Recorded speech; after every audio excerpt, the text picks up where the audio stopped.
Hi, Misha here, and I haven't really had time to do videos for this personal channel. Been back in town. Go out to the cabin soon again and do that, but kind of picked up a relatively small collection, about 24 guns. Local, all old guns, almost all bolt actions except like one automatic and one revolver. So there you go. But this is another one of those would you rather have videos. And it's between Enfields. In fact, really the last riffle Enfields.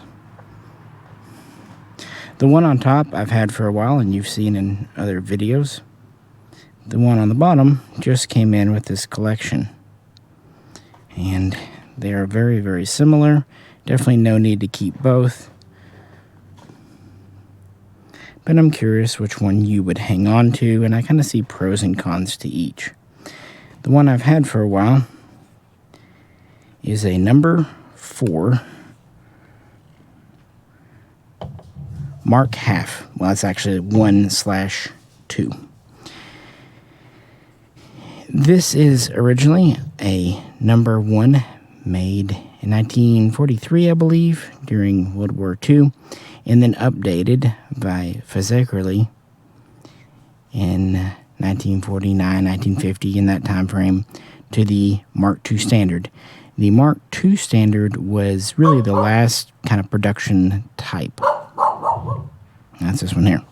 The one that just came in is a true No.4 Mark II, made in 1954, I believe.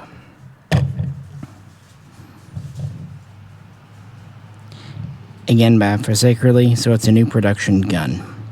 Now the Mark II styling kind of started off in 1947, was adopted in 1949, and had one major mechanical change. That was hanging the trigger from the receiver versus the trigger guard. That was to make a better, more consistent, more reliable pull.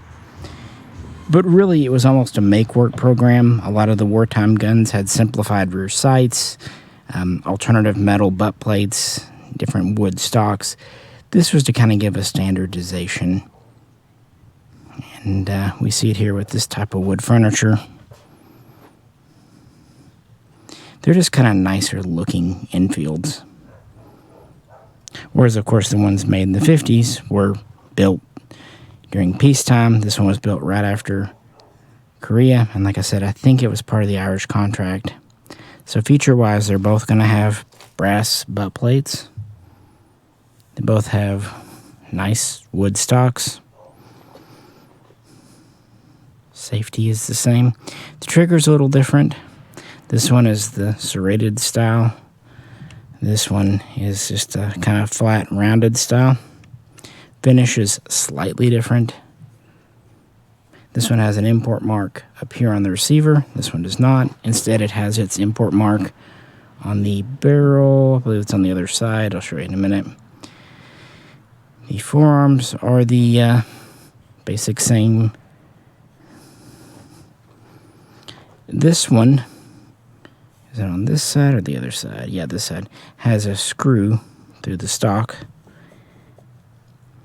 From what I understand, those were typically added in India, because after these were circulated at a British service, they made their way around the world, and Indians put these reinforcing bolts in their stocks. You see it on like their 308 guns. This one doesn't have that. I don't know if that matters. I mean, this is a really nice, attractive gun either way, so yeah. As far as I know, both are numbers matching, including the magazine.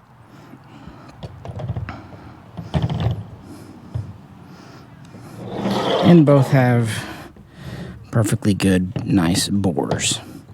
Flipping them over, one other difference, this one has kind of the hollowed out wartime bolt handle with the small lightning cut. Some were just slab. This one has the later style, just perfectly round handle, which I think is kind of cool.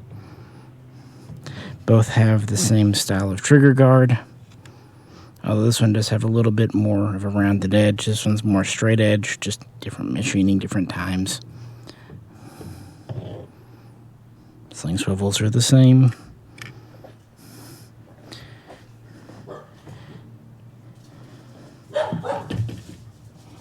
Yeah, I think there is the import mark on this one. So I definitely would say this one has a less obtrusive import mark. So I'm debating. Again, I don't need to keep both. I do feel like this one maybe has slightly nicer wood. The Mark 1.2. But you can let me know what you think. This one just has a few handling dings and dents in it. Again, nothing major. There's one kind of depression right here. Like maybe, I don't think it even cracked the wood. It probably would steam out. So it doesn't have it. Just storage. But then I kind of feel like the metal is nicer on this one. As far as the bolt travel, I'm going to set you down for a second. It's a personal channel, so you'll be okay.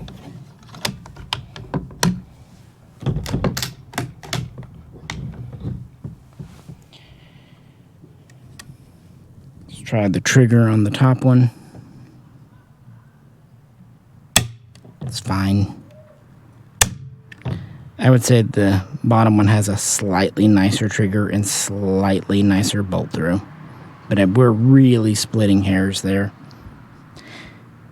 Again, I would say what kind of attracts me to the bottom one, I like when it was made, and I like that it has a more obscured import mark. But this one has nicer wood, I think, but also it has the bolt through it, which I don't know if that affects value at all. Maybe it does, maybe it doesn't. And of course, this is an updated Mark II. This is a true Mark II. So I'm definitely leaning towards keeping the bottom one. But let me know what you think. I always appreciate your opinions and kind of visual estimation. The wood's a little sharper here, just, more crisp. What have you. But as I get through sorting this collection, starting to sell it, head out to the cabin probably in the next week or so. So we'll do some more fun videos with Peanut. But for now, I've been boring working person. I know. What can you do? But with that, I appreciate it. Let me know below. Remember, the top one is the World War II updated, the Mark 1.2. The bottom one is just a Mark II. By the way, there is a Mark 1.3. Those were actually updated number 4 Mark 1 stars. Easy to tell them because the Mark 1 and the Mark 2 have the bolt release. The Mark 1 star does not. It had the notch in the receiver, and those were made in the US and Canada, so North America. But they did update these to the new peacetime standard as well. And there is a relation with the number 5 Mark 1 Jungle Carbine, which was produced just before this version. So, history, more you know. But again, sorry for not posting a lot of videos here recently, but we'll get back to it as time allows. But this channel is just for fun, so I'm not going to stress out. I want to do things when I kind of feel like it, guys. But I appreciate everyone, and check out the main Mishaco channel. And catch you very soon next time.